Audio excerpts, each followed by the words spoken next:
What's going on, guys? Welcome back to part 2 of the overall Atlantic City recap and like day 2 of my tournament report. So what we have for you today is we have the deck profile for the deck I took to the second day of the Atlantic City regionals on Sunday, and it is the Hercule deck again. I did make some minor changes which I thought actually made the deck better overall, especially geared for the mirror match, which I ended up playing actually 3 mirror matches on Sunday. So I think there were good changes that I made going forward, and if I was to play the deck again going forward, I would actually play the deck in this manner. So the notable changes I made, I'm not going to go over the entire deck profile again and explain all the choices. If you want to catch that, you can watch the first part, the tournament report from my 5th place finish in the first day of Atlantic City. This is going to be the tournament report for my 11th place finish on Sunday, day 2.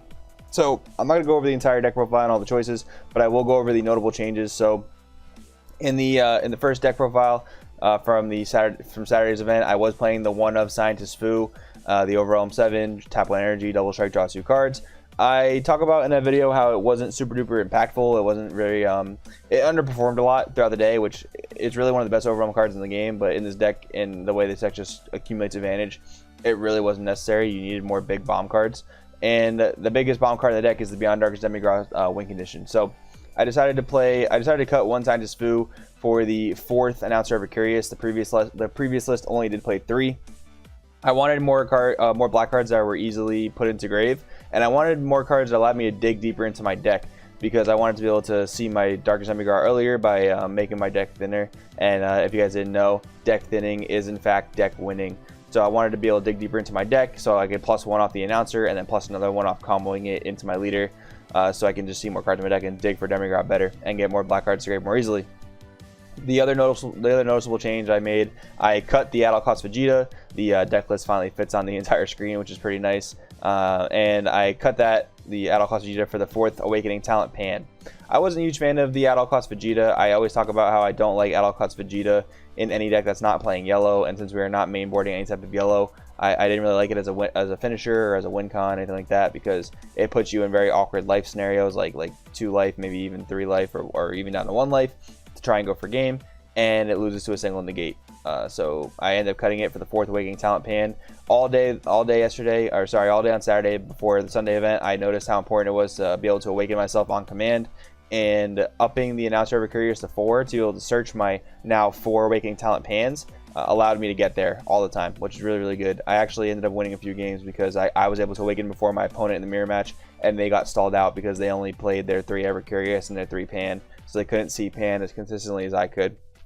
And Pan is really good all day because it helps you awaken, and at any point you don't need to play it anymore. It comes back to your hand, so it doesn't just sit on the board ready to die like let's say Sand Kava or Intensifying Power Trunks do. They come back to hand and they make great blue energy for the next few turns. So incredible card all weekend. I'm really happy I upped it to 4. This is the version of the deck that I am most comfortable with. So I'm not going to say it's the best version of the deck. I think that is to be left to people like Pat O'Neill and Chris Welch and those guys that came up with the deck and have been testing it for far longer than I have. But this is the version of the deck that I was most comfortable with going forward.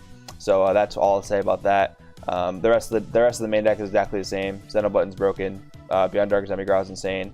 Everything else in the deck is amazing. Sideboard also stayed the same, and actually Mafuba did not go in at all day 1. I didn't play against any deck that I wanted to put Mafuba in against, but it did come in for day 2. So I'll go over my my tournament report for the 2nd regional, the Sunday regional, where I came in 11th place. This is going to be so you guys can get a recap of how I did, but it's also going to be some matchup knowledge, so that when you guys go into your matchups playing this deck against whatever the meta might throw at you, you guys have a pretty good idea of, I guess, how to play the deck and like how to approach certain matchups, because different matchups you do have to approach differently with this deck. All right, guys. So day 2 of the Atlantic City regional, the 2nd regional on Sunday. Round 1 is a little bit bittersweet because I got paired up against a good friend of mine, Danny Wynn. And you know, it's always a little bit bittersweet when you see the pairings and you got to go play against a friend, and there's a potential for one of you guys to either give the other starting the tournament with a loss, or even later in the regional, knocking them out of like a top cut placement. But it's bittersweet because at least you know you're gonna go face a friend and a good guy who you're gonna enjoy playing against. You're gonna sit down against a good friend, have a good time, and play a game you really enjoy. So bittersweet, but if it had to be anybody, I was glad it was Danny. So game 1, I got him with the Demigra. The mirror takes forever. You have to understand that going into the mirror match, like very, very often, almost all the time, you'll go to time playing the Hercule mirror or the Hercule versus announcer matchup. So game 1, I got him with the Demigras. I went first. I had the advantage in being able to go to 5 energy first. Game 2, he sided into a yellow package, which I just didn't bring the cards with me. I understood it was very, very good. I just didn't bring the cards with me in order to do it. Siding into crusher balls and battering lasers in order to stop your opponent's Demigras plays with the crusher ball, and stop their button plays with the battering laser. And I was 4k shy off of comboing out of his at all cost Vegeta. It was just really funny how we ended it. Like, we both started cracking up at the end of that result. I was just 4k away from comboing out of his at all cost Vegeta, not even 5k. It was pretty funny. Then game 3 went to time. So realistically, amongst friends, a really good result. We ended up in a draw in round 1. Round 2, I drew against U7 Gohan. Game 1, I was able to outgrind him like Hercule just naturally does. Went for the Demigras play, but I couldn't dig hard enough for it, so I ended up killing him with a double strike Mirror Creator Absorbed. And then game 2, I lost this game because I played a little too greedy. I burned through all my announcer play-by-play pros in order to just draw through my whole deck and see the Demigras. But I ended up burning through all my negates, so I didn't have any negate attacks for his Results Training Son Gohan. So he played that, spammed the board, put a little bit too much pressure on me, and then I couldn't combo out of his triple strike Results Gohan.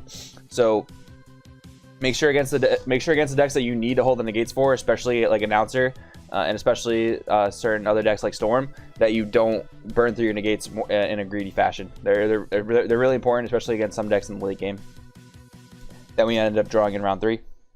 So I started off the event 0-2. Pretty weird record to start on, but winning out from this point could end me in a really good placement. So I just played it out, of course, and I tried to do my best to win out the rest of the event. And here's how the rest of it went. So round 3, I won the Hercule Mirror 2-0. Both games, I got the Demigras before him, even in game 2 where he went first. And that was super unfortunate for him, and it's really hard to recover from that, especially when I got to draw my Demigras and he had drawn into it during the turn's combos, and I was able to rip it out of his hand. So that was a 2-0 in the Hercule Mirror match. Round 4, I won against Cell Chain 2-0. Really cool guy. It was awesome to meet him. And I won with Demigras Secret Rare both games. I started to really prioritize the Secret Rare in the Cell Chain matchup. So my notes for playing against Cell Chain matchup as Hercule: solidly awaken as long as you can. Make your hand around 6 to 7, maybe 8 cards to make it really undesirable for them to Cell Chain you. Especially because if you're able to awaken after getting Cell Chained, you can easily recover by awakening and drawing 3. What you really don't want to do is put it down to 4, because then you give them the ability to wipe your hand to 0, and even if you haven't awakened yet, only drawing 3 or 4 cards back from going to 0 is really hard to recover and get back in the game from. So prioritize Demigras Secret Rare and keep them at 6 to 5 life until you are able to drop that Secret Rare. Round 5 was a tough matchup. I won 2-0 against Hero Storm, piloted by Hercule, pro player from Kitchen Table Meta, a great player. So it was a tough matchup. I felt like I needed to play conservatively and dig for beans and buttons, but you need to be aware that button is not an end-all be-all in that matchup, because battering laser, well-timed, will cost you the game. So you need to make sure that you're not ending most turns tapped out.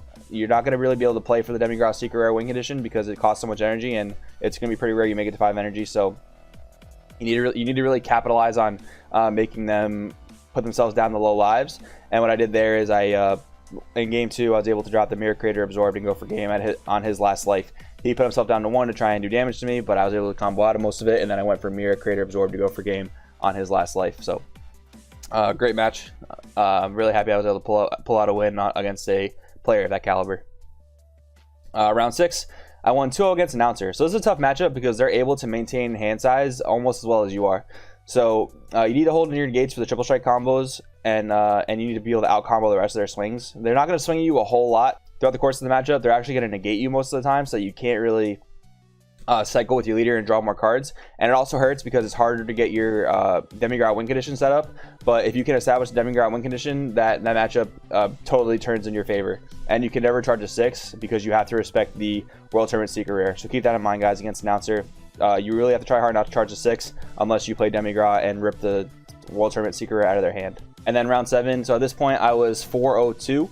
At this point, as long as I didn't lose this round, I was pretty much guaranteed top cut. So I needed to win or draw, and I ended up getting paired up against my friend Stan, who was also playing a pretty similar Hercule deck to mine.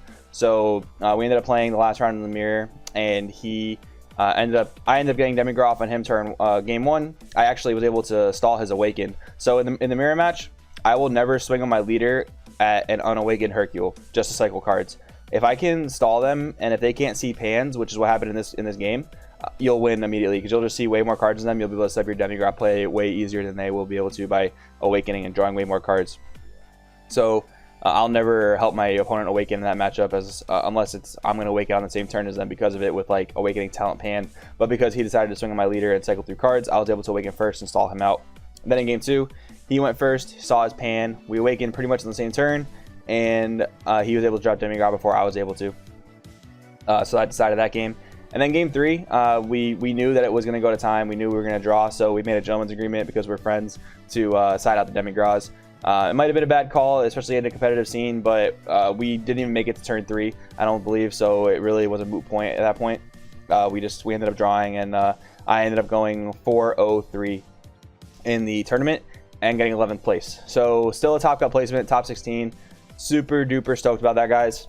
So I just want to thank you guys all again for tuning in and watching. Thank you guys all so much for your support.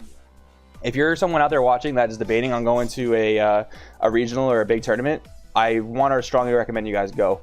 This weekend, getting plugged in with the community more, making some really good friends this weekend, getting to know some of my teammates a little bit more. It was so worth it. I guarantee you that if you go to this event, go to your next local event coming up, that any big name player you go up to, or any content creator you go up to, will welcome you with open arms. Long story short, that's how I got plugged in with Shenron's Lair. I was playing in events in California by myself, and I introduced myself to them. They welcomed me with open arms, and it was like the best thing ever. It really solidified my love for the game. And I came from Yu-Gi-Oh before this, and I can't really say the same about the Yu-Gi-Oh community. So as much as I love so many people that are in the Yu-Gi-Oh community that I've come to know over the past couple of years, there's something special about the Dragon Ball Super community. So if you're someone that's debating on going to a big event that's coming up, I strongly recommend you do it. I strongly recommend you go up to your favorite content creator, go up to your favorite player, and go say hi to them. I guarantee you that they'll receive you with open arms, guys. So with that being said, thank you guys so much for watching. Check out the Discord server down in the description below. We talk about everything Dragon Ball Super related there. So if you have any questions, you want tips, advice, someone to look at your deck, post it there. Check it out. It's awesome. With that being said, thank you guys so much for watching.